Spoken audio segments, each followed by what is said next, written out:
Hey guys, tonight we're traveling far back, about 3,000 years or so, to a world where the sun always seems to shine a bit too brightly. The Nile hums in the distance, and even the gods had opinions about your molars.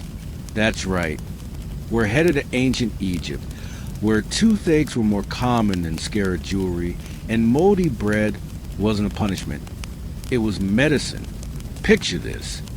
You're lying under a gently swaying linen canopy, palm fronds rustling overhead, and the dry heat pressing gently against your skin. You can hear the slow slap of water against a reed boat just offshore, and somewhere nearby, someone is rhythmically pounding something with stone. It sounds peaceful until you feel that dull ache in your jaw again. Oh, you turn your head and catch the faint scent of river clay, old incense, and something fermented. Welcome to one of the earliest civilizations to document medical treatments, including what to do when your teeth feel like they're being slowly chiseled from the inside out. And you probably won't survive this, not because of war or snakes, but because you're about to eat bread ground with stone, without toothbrushes, floss, or anesthesia. And oh yeah, the cure involves moldy barley, onions, and maybe goat spit. So, before you get comfortable, take a moment to like the video and subscribe. But only if you genuinely enjoy what I do here. Let me know in the comments where you're watching from and what time it is there. I love seeing the global bedtime map unfold. Now, dim the lights. Maybe turn on a fan for that soft background hum. And let's ease into tonight's journey together. You awaken in the early hours along the banks of the Nile. The air is thick with the smell of the river, warm, earthy, and almost sweet. You can hear the distant shuffle of sandals over sand and a soft clatter as market stalls begin to stir awake. The world is bronze-colored and unhurried. As you sit up from your woven mat, you notice the ache in your jaw. Again, it's been a few days now. A steady, pulsing throb near your back molars. Last night you even dreamed of chewing on a rock, which, given what passes for flour here, might not be far from the truth. You stumble out toward the shade of a palm grove where other early risers are gathered. Some to wash, others to barter for breakfast. A boy offers you a bowl of beer soap bread, which looks more like a soggy brick than food. You decline politely. You think about the pharaoh. They say even he can't avoid the curse of the sand-toothed smile. The bread everyone eats is made from emmer wheat, but it's ground with sandstone and granite tools, leaving invisible grains inside every loaf. Imagine chewing on fine gravel 3 times a day for life. You do the math. Still rubbing your sore cheek, you shuffle toward a small courtyard, where a young woman sits brushing her teeth with a twig. She's at the end frayed out like a little toothbrush. It's an acacia stick soaked in water and maybe a little natron. It works. Sort of. At least it smells better than that garlic poultice your neighbor suggested last week. A passerby suggests visiting the temple. The scribe there writes teeth prayers, he says with a wink. You're not sure if he's joking, but you go anyway. At the temple. The morning is quiet except for the sound of sandals on limestone and a rhythmic chant being murmured nearby. You duck past a row of lotus-shaped columns, each painted in faded hues of red, gold, and green. Birds perch in the high recesses, chirping like old gossips. A priest with a shaved head and impossibly smooth hands approaches. He regards you with sleepy curiosity and gestures for you to sit on a low stone bench. His assistant hands you a damp piece of linen to press against your jaw. It doesn't help. He asks you a few questions. Does it pulse at night? Do you hear humming in your ears? Has your breath frightened your spouse? Then begins to write your responses onto a small sheet of papyrus. His script is beautiful, all swooping lines and looping curves. You wonder if he's making half of it up. Probably the result of a curse, he mutters absently, or the wrong moon phase. Possibly Sekhmet is displeased. He reaches into a basket and pulls out something that looks suspiciously like a stale cake. Barley, fermented in the heat with honey and mold. Press it on the gum. Let it burn a little. If you see visions, that's expected. You look at the object in your hand. It smells like your uncle's feet after a long boat trip. Still, you press it gently against the sore spot. A buzz, sharp and instant, zings through your jaw. The priest nods sagely. Good. The gods are angry but listening. Historians still argue whether this was actual penicillin at work, or just the ancient version of a placebo. Some believe the Egyptians accidentally discovered antibiotic properties through fermented barley. Others say it's more likely the mold just distracted you from the actual pain. Either way, you're now officially in the hands of both science and sorcery. The priest offers you a date and a soft mat to lie on while the poultice does its mysterious work. As you settle down, you hear someone muttering in the next room, possibly invoking Thoth to bless their aching bicuspid. You drift, the ache in your jaw replaced for now by a warm fuzziness that might just be mold-related hallucination or the first true moment of dental peace you've had in days. You wake up to find a faint chalky taste coating your mouth and a distinct smell of warm barley wafting from your jaw. It's subtle, but you're pretty sure your breath now qualifies as a weapon of minor irritation. The pain has eased, if only slightly, and the priest is scribbling something new on another papyrus sheet, probably noting that you didn't immediately perish from the mold cake. He hands you a small woven pouch. For later, he says with a soft smile. You peer inside. It's full of more crumbly, slightly damp poultices wrapped in linen. You nod politely, although the idea of storing those in your tunic pocket under this blazing sun feels adventurous. Back outside, the morning has grown into full sunlight. The market is louder now, with hawkers shouting over the heads of donkeys, geese, and half-asleep nobles. You pass by a stall selling reed pens, and another with spices that smell so strong they seem to burn your eyebrows off. But what catches your attention is a man holding up a small copper mirror and yelling, "For the beauty of your smile, or what's left of it." You walk closer and see what he means. Several customers are lined up, mouths open, revealing teeth worn down to nubs. Even the children's molars look like someone's been sandblasting them. It turns out everyone in ancient Egypt, noble or peasant, has one thing in common: bad teeth. The reason? Bread. Glorious, ever present. Deceptively innocent bread. Egyptians eat it at every meal, in every form. Flat, spongy, honey-soaked, onion-stuffed, or just dunked in beer. The problem lies not in the wheat, but in how it's made. You remember how the women grind flour using handheld stone mills? Well, those mills don't just crush the grain. They also shed tiny fragments of quartz and grit into every batch of dough. So with every bite, you're gently polishing your enamel right off your teeth. It's like brushing with sandpaper 3 times a day. You wonder how they hadn't invented strainers. Or maybe they just enjoyed a little crunch. It's not just the bread, though. They don't have sugar like we do today. But their beer is thick, slightly sweet, and sometimes chunky. Yes, chunky. And it too is packed with sediment. It fills the gaps between teeth like sticky syrup. And you realize that dental plaque probably ruled this kingdom just as much as the pharaoh did. The weird thing is, their teeth look great from the outside, at least in the paintings. Wide smiles, perfectly straight lines, neat little dental rainbows. But those are stylized, idealized, artistic lies. If you could peer into an actual Egyptian skull, which scientists occasionally do when they're not busy naming museums after themselves, you'd see the truth. Massive tooth wear, exposed nerves, abscesses, and roots that look like something a squirrel rejected. Some archaeologists even call ancient Egypt the civilization with the worst dental health in pre-modern history. A strong contender.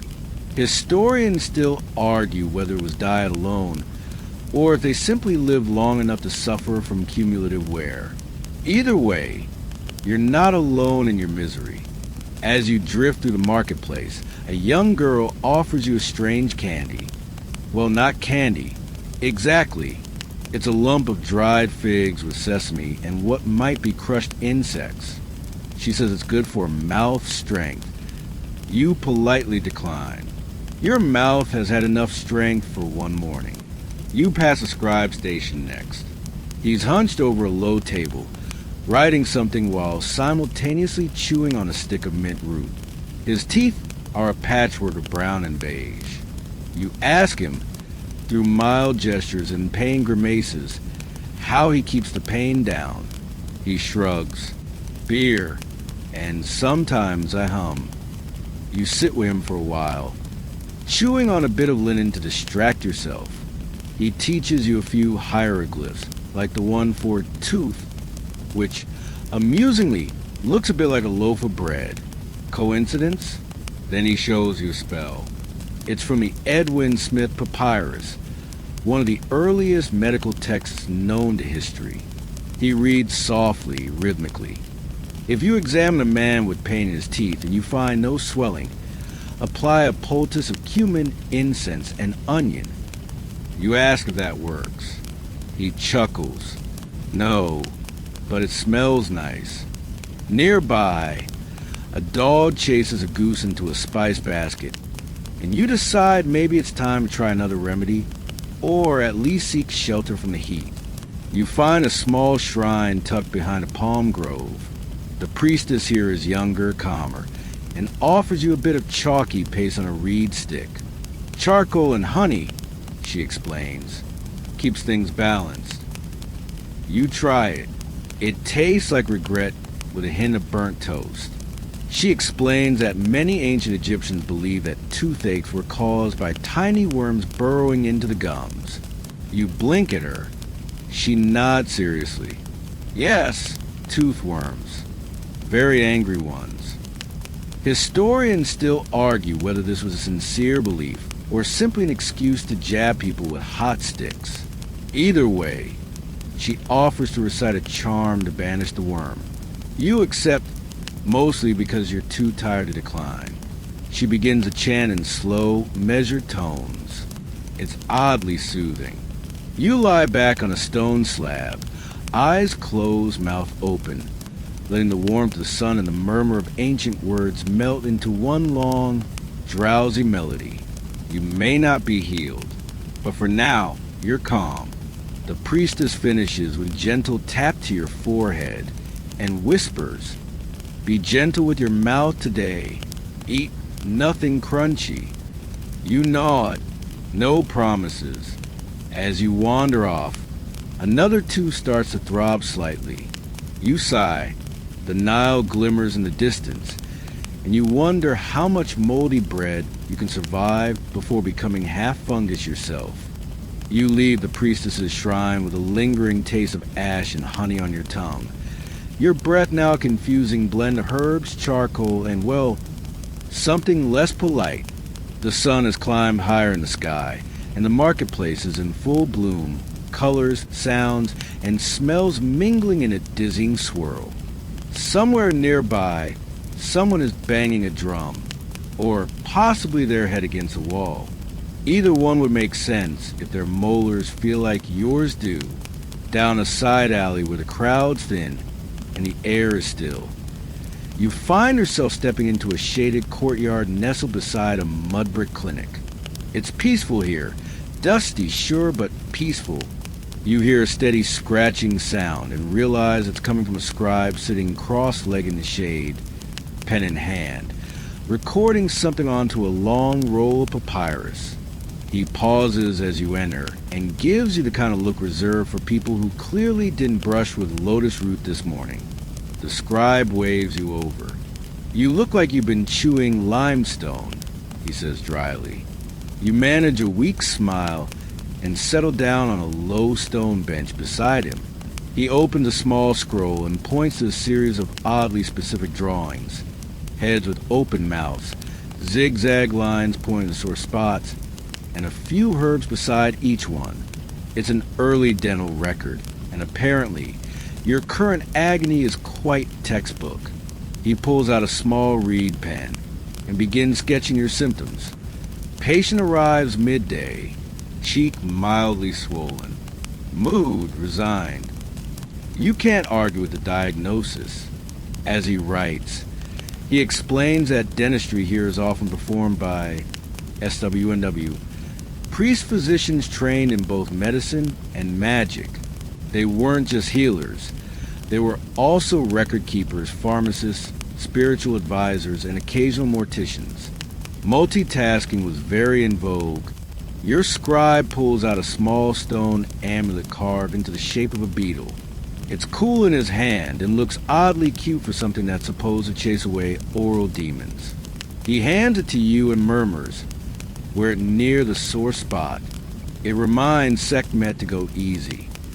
You place it gently against your jaw, which helps only in the emotional sense, but still, you'll take what you can get. The scribe then fetches a worn copy of the Eber's Papyrus, one of the oldest known medical texts. It's filled with cures, most of which sound like someone lost a bet. He reads aloud. To treat a tooth that is shaking, honey, ochre, and the milk of a woman who has borne a son. You pause. Does it matter whose tooth it is? You ask. He chuckles and shakes his head. No, just don't tell my wife about the milk part. Historians still argue whether these medical papyri were fully practical guides or ritual documents meant to be spoken aloud more than actually followed. In truth, they were likely a bit of both, part recipe, part prayer, part oral tradition meant to comfort even if they didn't cure. As he packs away the scroll, the scribe gestures toward a pair of acolytes in the courtyard. They're preparing a small ritual for toothache sufferers, a common midday affair. You're not alone in this misery. Apparently, this temple sees a dozen aching mouths every week. You're ushered over to a bench where a wide-eyed child is chanting softly in the corner, repeating phrases from memory. A priest beside him nods in approval and then turns to you. Close your eyes, he says gently. Breathe deeply. Imagine your tooth floating away like a lotus petal. You try. You really do. But the petal keeps sinking. Next, they place a papyrus slip on your forehead with a glyph meant to resemble the god Horus. Horus sees all. The priest says, even your cavities. There's a moment of solemn silence, which is promptly broken by someone sneezing in the background and a bird landing noisily on the shrine roof. You open your eyes and thank the priest, who bows low and then slips you a small folded cloth.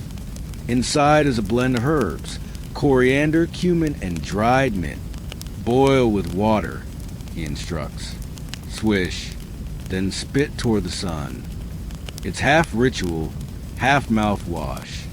You glance again at the courtyard. The cracked stone, the faded murals, the sleepy scribe who's now sketching what looks like a molar with a lightning bolt through it. And you begin to realize that here, pain is expected, but so is poetry. If your jaw must throb, at least it will do so in a place with incense and beetles and songs to distract you. As you head back toward the main streets, the scribe calls out, "If it gets worse, come tomorrow. We have a goat scheduled." You nod, deciding not to ask what exactly that means. The afternoon sun pours down like thick syrup, and the air turns from warm to something closer to oven-roasted linen. You shuffle past a line of carts loaded with jars of olives, dried fish, and unidentifiable pickled vegetables, all while pressing your new beetle amulet to your jaw like it's a holy relic. You duck into another alley, following the faint smell of incense and something faintly yeasty. A small gathering of locals is forming outside a mud brick structure adorned with painted tiles shaped like lotus blossoms and tiny jackals. It's a smaller, quieter shrine, less temple, more wellness boutique, if you squint and ignore the goat tied to a nearby post. Inside, it's dark, cool, and filled with the scent of crushed herbs and damp stone. The flickering oil lamps cast golden shadows across the walls, where faint murals depict figures with open mouths, arms raised dramatically. You hear low murmuring, someone's mid-chant. You're ushered into a corner where a priestess in linen robes sits surrounded by baskets. She smiles gently and offers you a palm-sized amulet on a hemp cord, this one carved in the shape of a frog. For swelling, she explains, and warding off worms of pain. You nod solemnly, though the frog seems more suited to jumping away from your dental discomfort than curing it. She begins to hum softly as she prepares a remedy. Out comes a paste, dark, fragrant, and slightly shiny. Garlic, dried myrrh, and just a whisper of dung. She says, not looking up. From a sacred crocodile, of course. You blink. Twice. Don't worry, she adds reassuringly. It's been blessed. You consider bolting, but your jaw flares up at that exact moment, reminding you that pride is a luxury. She gently dabs the paste along your lower gum line with a reed stick. It tingles, then it burns, then it sort of tickles. You're not sure whether to laugh or cry. So instead, you breathe deeply and focus on a nearby mural depicting someone feeding soup to a sphinx. Historians still debate whether crocodile dung was used for medicinal purposes or as part of fertility charms, or both. Some argued inclusion in dental care was ritualistic, meant to invoke Sobek, the crocodile-headed god of strength and healing. Others think it was simply available, which, in the Nile Delta, it certainly was. You're handed a piece of cloth to press against your cheek, and then the priestess begins her spell. It's long, lilting, and strangely hypnotic, with phrases like, "Come out, O worm of the throbbing tooth," and "Return to the Nile, you cursed spirit of grit and grain." You feel a breeze ripple through the room, though there's no window. Maybe it's a crocodile dung opening your sinuses. Maybe it's your imagination. Either way, your jaw feels lighter, not better exactly, but like it's finally being taken seriously. To your left, an elderly man chews absently on a stick of blue lotus and nods as if approving the whole affair. "This was my cure when I was your age," he murmurs. "Of course, I lost 3 teeth anyway, but the dreams were lovely." You try not to think too hard about that. After the chanting, the priestess offers you a small clay jar to take home. It's sealed with wax and marked with a symbol that may or may not represent "do not eat." Inside is more of the garlic crocodile mixture. You nod in gratitude and try not to gag. You exit the shrine feeling both lighter and slightly pickled. The sun is still blazing, and your stomach grumbles for something bread-like and soft, though your mouth protests the thought. A boy offers you a fig cake on a stick. You stare at it longingly and settle for water instead. As you walk, you pass a pair of women grinding flour the old-fashioned way, kneeling over a flat stone with a smaller grinding stone in hand, slowly pulverizing emmer wheat. Dust clouds rise with every stroke. You can practically hear your teeth screaming just watching it. One of them catches your eye and grins, revealing a gap where her front teeth used to be. "Too much bread," she says cheerfully. And yet, no one here seems overly concerned with dental perfection. Gaps, crooked teeth, even a missing molar or two, these are signs of age, of a life well chewed. It's oddly comforting. You're not broken. You're just historically appropriate. You head toward a nearby shade tree and slump down beside it, still clutching your beetle charm and your little jar of questionable ointment. You rub your temples. Somewhere in the distance, a goat bleats angrily. You sigh. You're really starting to worry about that goat appointment tomorrow. And yet, as you close your eyes and feel the warm wind move over your face, something in your jaw shifts. Not painfully, not dramatically, but just enough to say, we're surviving. Sort of. The next morning arrives not with bird song or the gentle ripple of Nile water, but with the faint, scratchy sound of sandals on sand and the ominous bray of a goat. You sit up groggily beneath your palm frond shelter, lips dry, jaw tight, and the beetle amulet now stuck to your cheek by a combination of sweat and last night's crocodile paste residue. You had weird dreams. Something about dancing frogs and your molars glowing like lanterns. You choose not to dwell on it. Today's destination is a small healing tent on the outskirts of the village, a place less sacred and more practical. This is where you go when the gods have tried and failed, when the incense is burned out, and when the beetle spells feel more decorative than curative. In other words, this is where the real dental work begins. The tent is stitched from faded linen, propped up by thin palm trunks, and smells like fermented onions and wet hemp. You duck inside, duck again to avoid a hanging reed bundle, and come face to face with the dentist. He's older, with fingers like rope and eyes like desert stones. His name might be Tutu, or maybe that's his goat. Either way, he gives you a look that says, "Ah, yes, another mouth in distress." He doesn't talk much.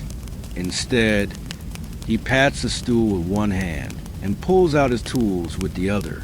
They're laid out on a woven mat. Bronze tweezers, small flint blades, a dull copper pick, and, somewhat worryingly, a wooden mallet. You smile nervously. He doesn't smile back. As you sit down, he wraps a length of linen around your head like a chin strap, holding your mouth open and stabilizing your jaw. It's oddly comforting, like a very aggressive spa treatment. He leans in, sniffing gently near your mouth like he's trying to detect rain on the wind.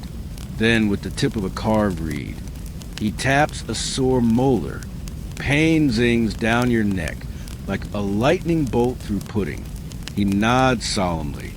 Yes, this one is unhappy. No kidding, with a low grunt. He reaches into a pouch and pulls out a small lump of something furry. You look closer. It's moldy barley again, mashed into a paste and pressed into a bit of old linen. He applies it to the tooth with a steady hand, and the focus of someone arranging flowers. "For calming," he says softly, like a lullaby for your molars. Historians still debate the role of these tooth healers in society. Were they trained medics? Local craftsmen? Bold lunatics with sharp objects? Some argue they function like barbers in medieval Europe, jacks of all bodily trades.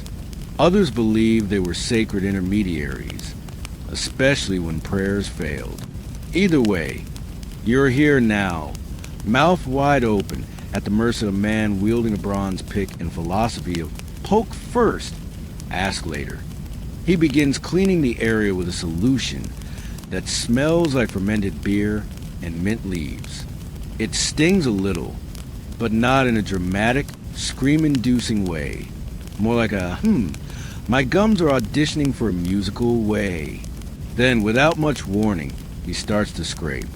Carefully, thoroughly, and with all the tenderness of someone trying to peel a grape using a twig.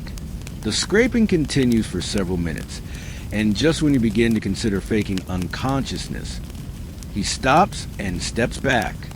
He hands you a rag to bite on, not for blood, thankfully, but to catch any residue.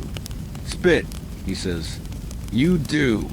A small amount of pale goo and grainy mush lands in the sand beside the stool. You look at it with suspicion. He looks at it with pride. "You are better," he declares. You're not convinced. Still, he offers you a tiny bowl of cool beer, more like liquid bread than anything you want with dinner, and a chunk of dry date paste to chew on gently. It's sweet, sticky, and vaguely medicinal. You imagine this is what chewing on a blessed raisin must feel like. You sit there for a while, sipping your beer, occasionally touching your jaw. The pain hasn't disappeared, but it's less sharp now, more of a dull memory than a shouting match in your skull. The dentist wraps up his tools and packs them carefully into a leather pouch. Before you leave, he gives you a flat piece of baked clay with an imprint of your teeth in it. You look puzzled. "For the gods," he explains, "so they know which ones are yours when they return." You don't ask follow-up questions. You just bow, tuck the clay piece under your arm, and walk slowly out into the hot afternoon sun.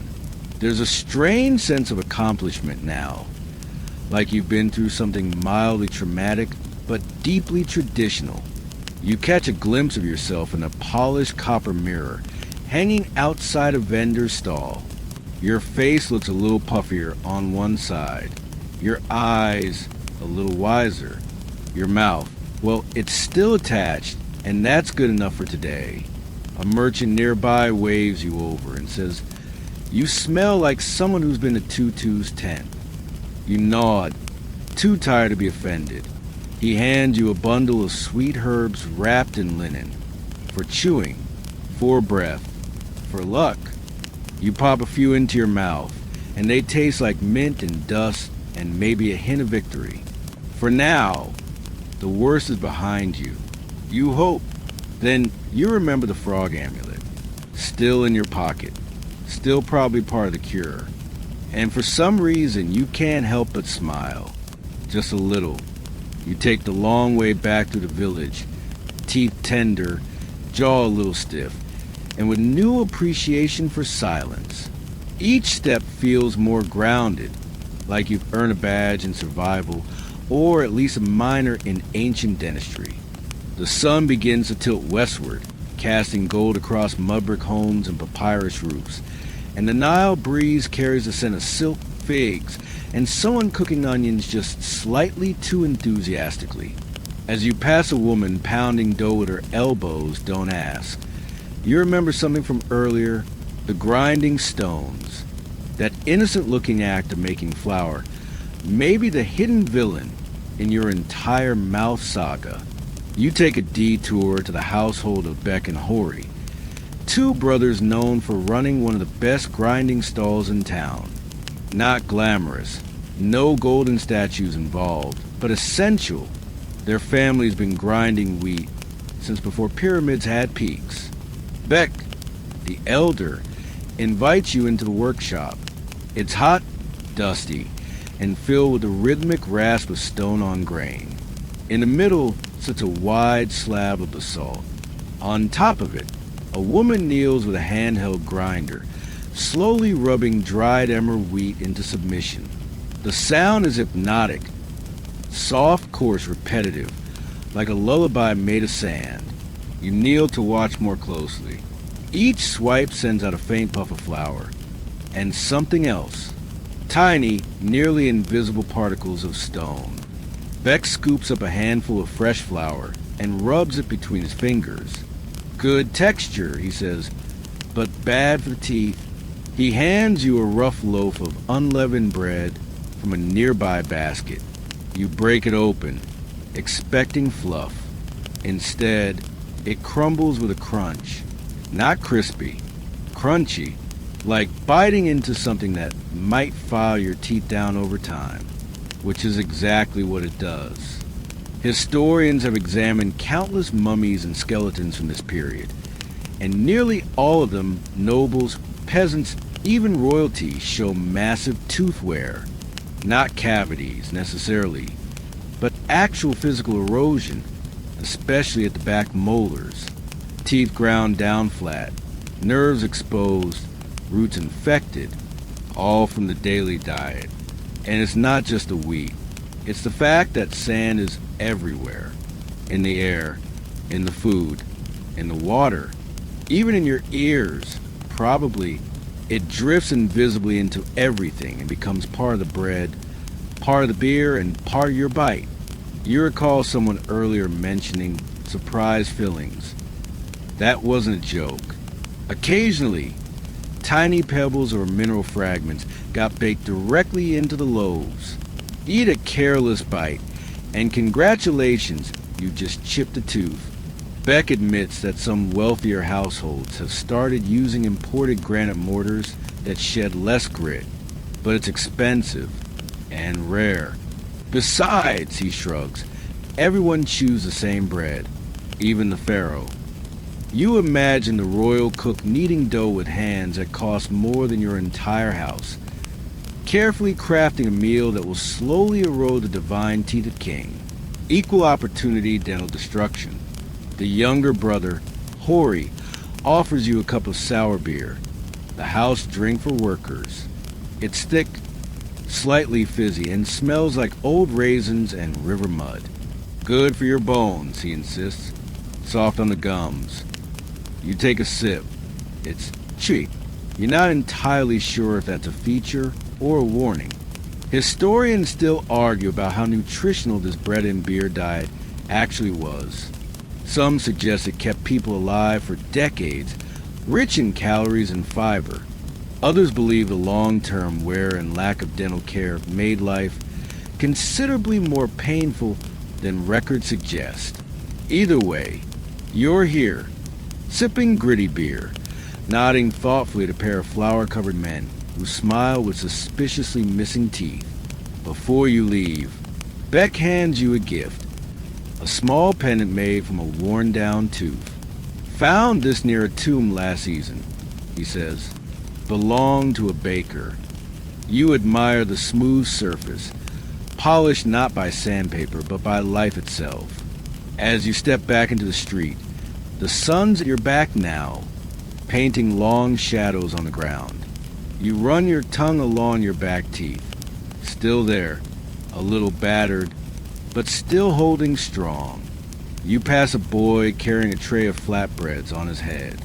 He whistles as he walks, unaware or unconcerned about the micro daggers baked into each slice. Then again, maybe he's one of the lucky ones. Maybe his teeth are still sharp. For now, you glance at your pouch of charms, herbs, and crocodile paste. It's ridiculous. It's messy. And somehow it's comforting. These people have been chewing through centuries, toothaches and all, with equal parts ritual and resilience. You wonder how many mouths these stones have worn down, how many songs were hummed through gritted teeth, how many prayers were whispered over barley and mold. And as the light begins to fade, you feel, if not cured, then at least connected. You're part of something ancient now, something oddly comforting, despite the pain. You smile, carefully.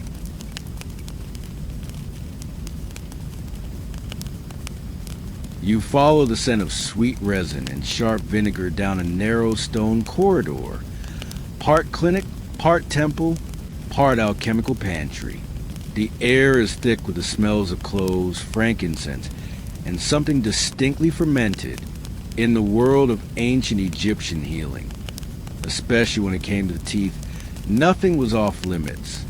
If it smelled strong, burned your eyes a little, and had the consistency of gritty soup, chances are someone thought it might help a toothache. Tonight, you're dipping your toes into the mysterious world of applied poultices and mouth magic. Yes, welcome to the land of heated mixtures being plastered onto people's faces, and breath-freshening mouthwashes that may or may not double as insect repellent. One recipe calls for crushed myrrh mixed with dried donkey fat. The instructions say to heat gently and apply near the aching tooth. Gently, because, scorched donkey fat is the line we don't cross. Some healers preferred a more internal approach. A common remedy included pomegranate rind, honey, and vinegar, A tangy little potion meant to be swished, not swallowed. You might call it the world's earliest mouthwash, or possibly a marinade for despair. Historians still argue whether these brews were meant more for spiritual cleansing or actual physical relief. Either way, they were pungent enough to make your sinuses question your life choices. You peek into a corner where dried herbs hang in tight bundles. Mint, thyme, coriander, surprisingly familiar. There's also a jar labeled simply dried crocodile dung. Because of course there is. Egyptians believed in the protective power of sacred animals, and using even their leavings in medicine wasn't unheard of. If nothing else, it added an aura of exotic gravitas. Then there's the ritual factor. Many poultices were applied during certain moon phases or after specific prayers. Timing was sacred. You didn't just slap onion paste on someone's jaw and call it a day. No, you waited until the proper priest had whispered to the gods, maybe drawn a sacred symbol on the patient's cheek using black coal. It's like aromatherapy, astrology, and aggressive multitasking all rolled into one. One peculiar practice involved blowing into the patient's mouth. The healer, after chewing certain herbs, would blow into the person's mouth like passing on the spirit of healing. Is it effective? Unclear. Is it deeply uncomfortable to witness? Absolutely. Even in these raw, intimate procedures, you notice a sense of rhythm. Toothache remedies weren't just about pain relief. They were part of the spiritual ecosystem, balancing forces, honoring gods, making sure your aching gum didn't anger the wrong deity. You weren't just treating inflammation. You were realigning your soul with the cosmos. You spot a patient lying flat as another healer carefully places a strip of warm linen, soaked in mustard oil and date wine, along the jawline. The linen is weighted with small pebbles to hold it in place. The patient hums softly, either in pain or in the rhythm of the ritual. It's strangely beautiful. Of course, not all applications were gentle. Some poultices included ground shellfish mixed with vinegar. Others relied on burning resins, whose smoke would be funneled directly toward the affected area. Ancient mouth steaming? Possibly. Ancient torture? Also possibly. And yet, these were not haphazard experiments. Many of the ingredients, cloves, garlic, honey, myrrh, have modern antibacterial or anti-inflammatory properties. There's real science buried in this ancient ritual. Accident or insight? That's the ongoing scholarly debate. You picture yourself lying there, mouth aching, trusting someone with an unfiltered potion and a palm fan fix your face. Bold move. Then again, when it's your only option, boldness is all you got. Somewhere in the room, a copper tray clatters, sending a sleepy cat darting for cover. The sun outside dips lower, and the shadows of the herbs on the walls stretch long and strange. You lean against the doorway, half listening to a chant, half dreaming of toothpaste and dental floss. And you think, maybe we're not so different, you and I, ancient Egyptian with a sore molar. We just want the pain to stop. And maybe, just maybe, a little ritual along the way makes it easier to bear. The smell of drying papyrus fills the cool air as you step into quieter halls of the healer's library, where knowledge and remedies are recorded in neat columns of hieroglyphs. You find yourself surrounded by dusty scrolls that reveal how toothaches intersected with daily life and diet in ancient Egypt. It's a reminder that what you chew and swallow plays a surprisingly big role in dental health. Even when your main toothpaste is mud and ash, your fingers trail over illustrations of figs, dates, and bread baked with a curious dark crust. That crust, you learn, wasn't just a quirk of baking. It was often the perfect vessel for beneficial molds and bacteria. Some scholars propose these ancient loaves acted like a primitive antibiotic, their moldy edges possibly calming infections. The science is murky, but it's a fascinating glimpse into trial and error remedies before modern chemistry. And then there's the cultural side of eating. The communal nature of meals, the sharing of bread, the passing around of thick honey drinks. It wasn't just about sustenance. Food was a social glue, and that meant dental health was a collective concern. Toothaches could mean you'd miss out on the evening feast or worse, be seen as unclean.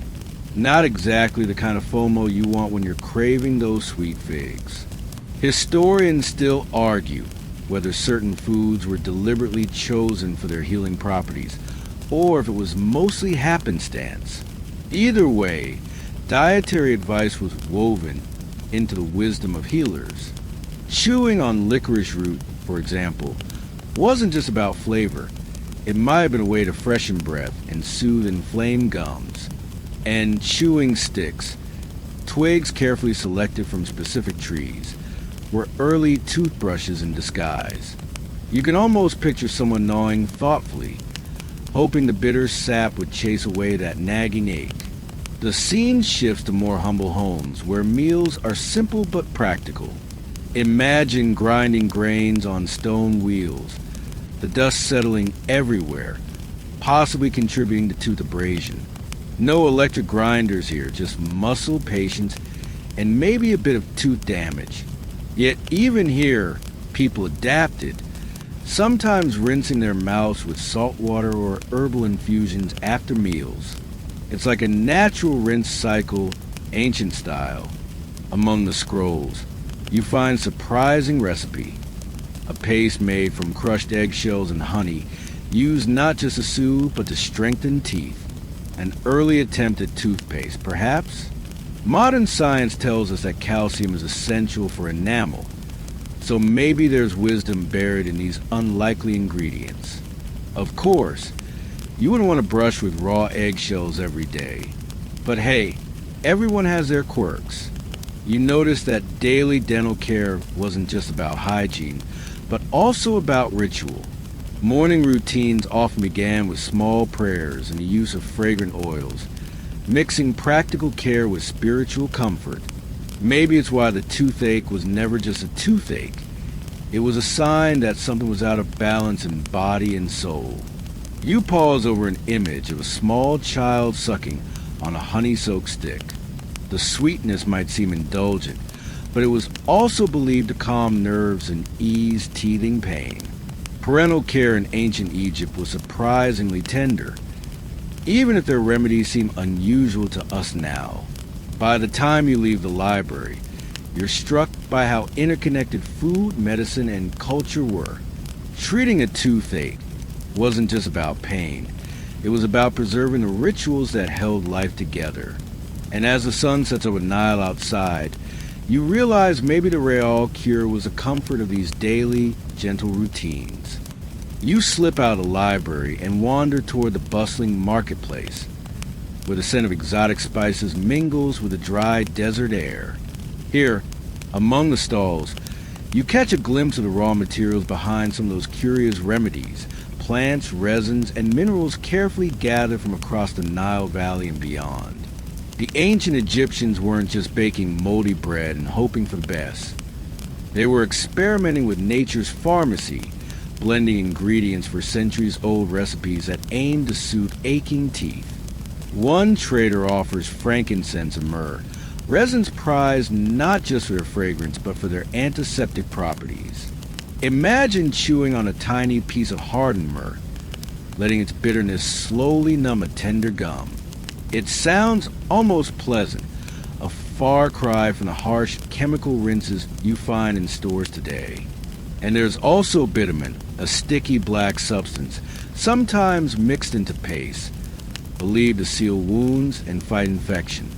Historians still argue whether bitumen's antiseptic benefits outweighed its potential to irritate sensitive mouths.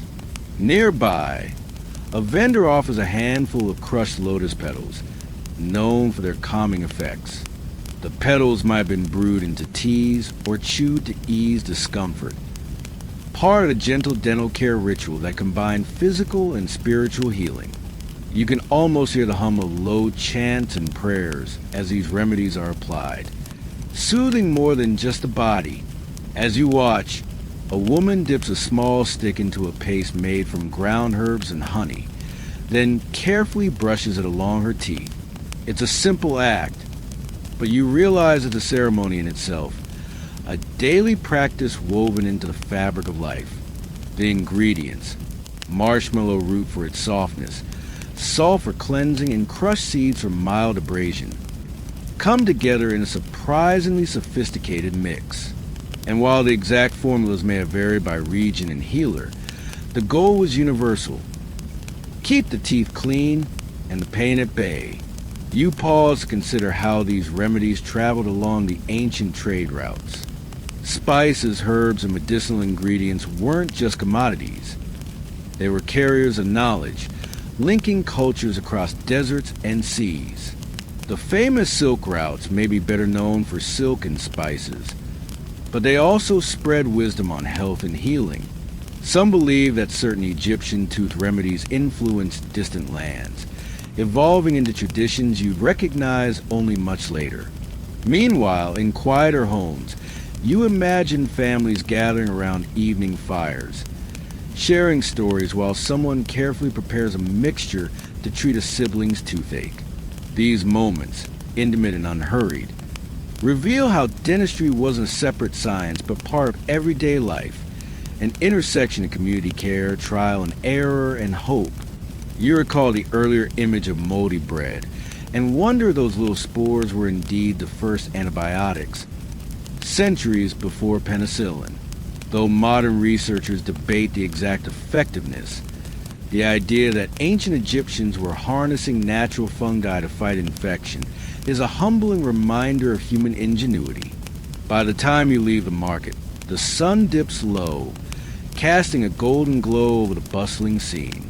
You realize that even the most mundane acts, chewing bread, grinding herbs, brushing teeth, were steeped in layers of meaning, care, and history. And as you turn homeward, you feel a gentle calm settle in, the kind that comes from knowing we're part of a long chain of seekers and healers, all trying to soothe the same ache. You find yourself back in the cool shade of a temple courtyard, where the scent of incense mingles with the faint trickle of water from a nearby basin. It's here that the intersection of medicine and magic becomes most vivid. Because in ancient Egypt, treating a toothache wasn't just about applying remedies, but also about enlisting the help of the gods. You watch as a priestess carefully prepares a ritual, drawing symbols in the sand with a reed brush, whispering prayers to Thoth, the god of wisdom and healing. The belief was that some toothaches were caused by malevolent spirits or curses, and only divine intervention could truly bring relief.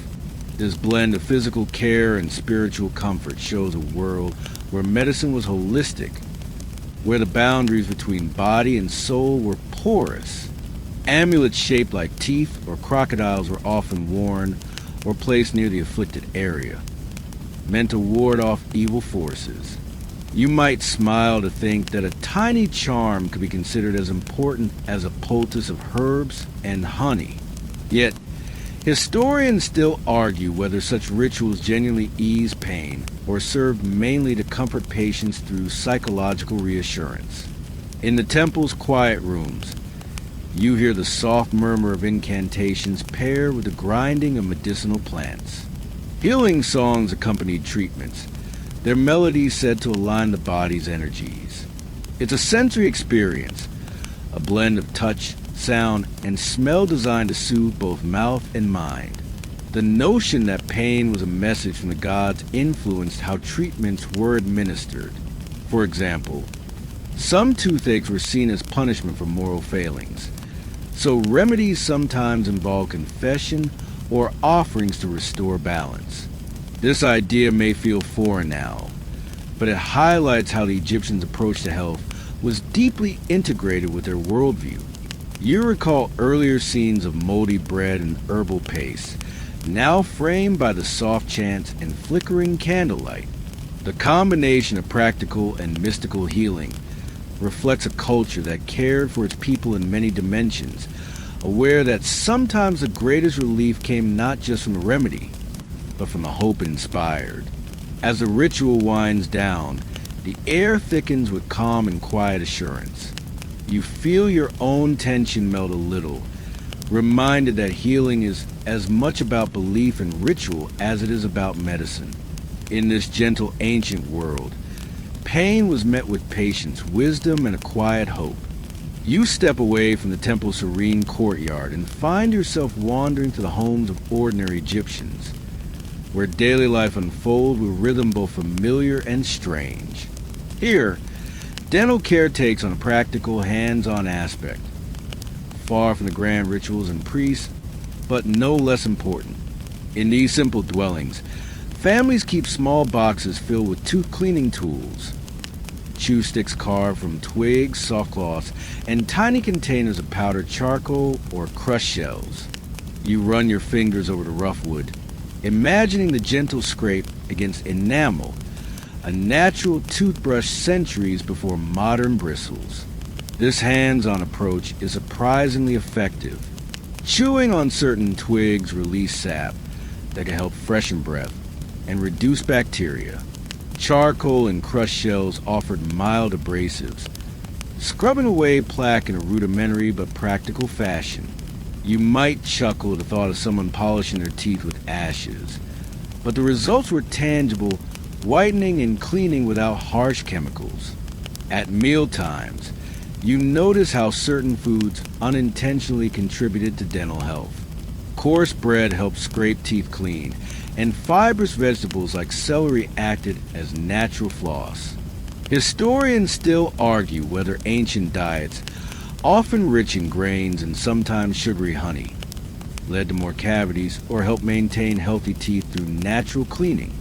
Children learn from their elders, watching as older siblings or parents demonstrate these routines.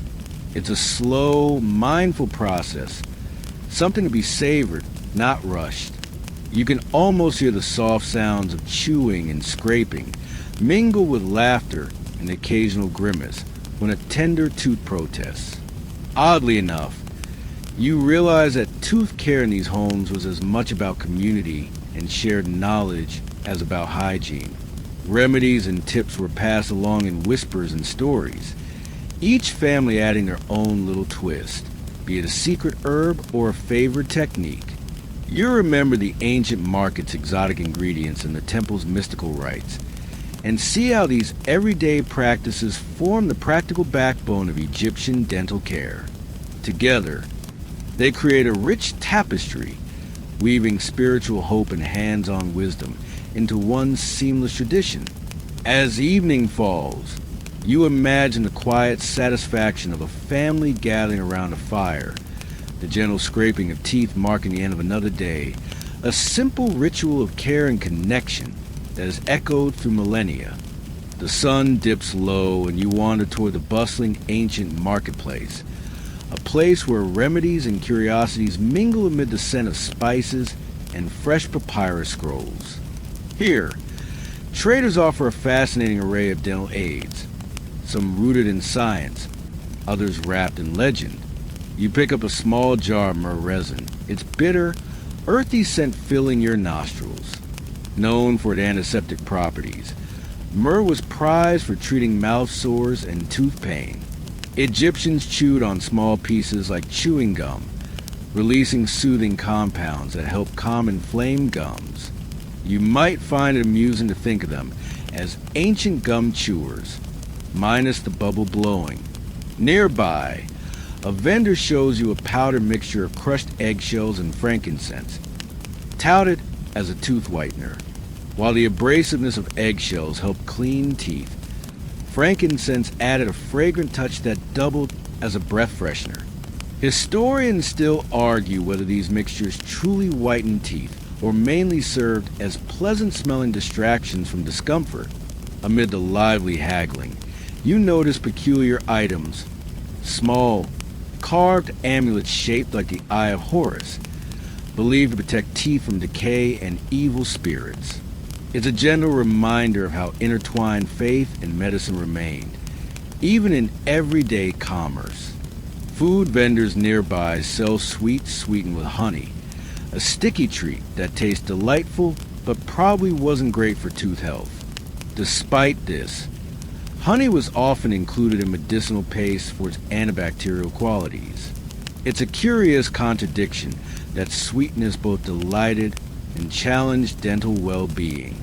As the market hums with life, you sense a rhythm, a delicate balance between practical remedies and symbolic protections, between the science of herbs and the comfort of belief. Toothaches were met with a bouquet of solutions, from resin chews to charm wearers.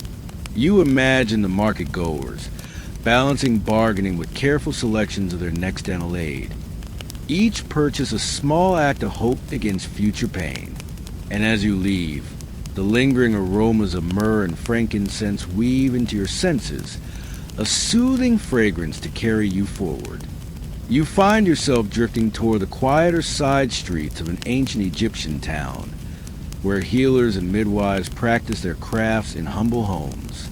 Among their many skills, these local practitioners often doubled as dental care experts, mixing practical knowledge with the mystical. Here, the treatment for a toothache might involve a delicate balance of herbal compresses and whispered prayers to Thoth, the god of wisdom and healing. You listen closely as a healer gently presses a poultice of crushed pomegranate rind and acacia gum against a patient's cheek, murmuring softly to soothe both body and mind. This mixture, slightly astringent and sticky, was believed to reduce inflammation and pain. The combination of natural ingredients created a mild numbing effect, a comforting balm that eased throbbing aches without harsh chemicals. You might smile at the image of ancient dentistry as equal parts herbalist and spiritual counselor. The healer offers a small vial of oil infused with marjoram and cinnamon, aromatic, calming, and thought to purify the mouth. Applying it with a cotton swab, she encourages gentle massage along the gums, a soothing ritual that might be considered an early form of dental care massage. Historians still argue whether these treatments were widely accessible or limited to those with some means, and whether the spiritual elements were more psychological comfort than medical necessity. Either way, they highlight how care extended beyond mere physical relief. As night deepens, you notice how the sounds soften, the healer's quiet chant blending with distant animal calls and the flicker of oil lamps. It's a moment suspended in time, where the lines between medicine and magic blur gently, creating an intimate space of care. You reflect on how this gentle, holistic approach complements the temple rituals and market remedies you've already encountered. It's another thread in the rich tapestry of ancient Egyptian dental care, one woven with kindness, tradition, and a touch of mystery. And as you close your eyes, the faint scent of marjoram and cinnamon lingers in the cool night air, a soothing whisper to guide you toward restful dreams. As the moon rises higher over the Nile, you drift into stories shared around flickering fires, tales of famous figures, and peculiar dental customs from Egypt's past. You imagine being seated among scribes and nobles, hearing whispers about how pharaohs managed their teeth and how their practices trickled down to common folk. Pharaohs, of course, had access to the most elaborate care, precious alabaster and gold dental tools, imported herbs from distant lands, and dedicated servants to tend to their needs. You picture a royal dentist gently scraping plaque with a golden pick, the patient reclining amid fragrant oils and soft cushions. Yet, even these high-status treatments couldn't fully prevent the wear and tear of a hard, grain-heavy diet. Scholars still debate whether the famed Fong pharaohs had better dental health than their subjects, or if they suffered silently under layers of gold crowns and ornate jewelry. Curiously, some pharaohs were buried with small packets of medicinal herbs near their jaws, perhaps a protection for the afterlife or a final hope to keep toothaches at bay beyond death. You smile at the thought, still worrying about toothaches even after life's journey ends. Among the noble class, dental hygiene was sometimes intertwined with beauty rituals. Polished teeth were a sign of refinement and status, leading to the use of abrasive paste made from finely ground stones mixed with fragrant oils. Harsh but effective, the stories also reveal quirky customs. A noble woman reputedly chewed lotus petals to freshen breath before court appearances, while another reportedly had a pet bird trained to pick food from her teeth. A fascinating, if slightly odd, early dental floss. You find yourself lulled by these vivid images of palace life, the gentle humor of eccentric habits blending with the soothing rhythm of history. It's a reminder that, across all social levels, the quest for comfort and care was universal. As the firelight flickers low, you feel the stories wrap around you like a soft blanket, the echoes of ancient Egypt's dental tales guiding you gently towards sleep. The dawn approaches, and with it, your thoughts meander through the quieter corners of daily life in ancient Egypt, where simple routines and subtle remedies shape the rhythm of well-being. You picture families gathered at dawn, women grinding herbs with stone mortars, while children chase the first light of day. You hear the faint crunch of coarse bread dipped in honey, and the occasional murmur of a neighbor sharing news about new treatments heard from distant traders. Amid these ordinary moments, the ancient Egyptians wove their intricate dance of health and habit, blending practical wisdom with gentle rituals. Toothaches, though painful, were met with a variety of softly persistent solutions, from moldy bread poultices to the fragrant bite of herbs like coriander and cumin. These remedies, passed down through generations, were often administered with a patient's patience and a healer's steady hand. Historians still debate the extent to which these methods were scientifically effective or more rooted in cultural tradition. Yet, the care given and the ingenuity shown speaks of a people deeply attuned to their bodies and the world around them. You imagine the sound of water flowing nearby, the rustle of papyrus leaves, and the faint buzz of life continuing, an ambient backdrop that frames these ancient healing stories with gentle calm. As you drift closer to sleep, you sense the timelessness of these quiet moments, the soft exchange of knowledge, the whispered prayers, and the tactile connection to earth and herb. Let the gentle cadence of these memories carry you now into a peaceful rest where history's softest tales mingle with your dreams. Now, as your eyelids grow heavy and the world slows to a hushed whisper, let yourself sink deeper into the calm that ancient Egypt's soothing remedies offer. Imagine the warmth of sun-warmed stones, the gentle murmur of a Nile, and the faint scent of herbs curling in the evening air. You traveled through markets and temples, whispered with healers, and sat quietly among nobles, all without ever leaving your comfortable bed. The stories you've heard remind you that even thousands of years ago, people sought comfort in small, simple rituals, much like the ones we hold dear today.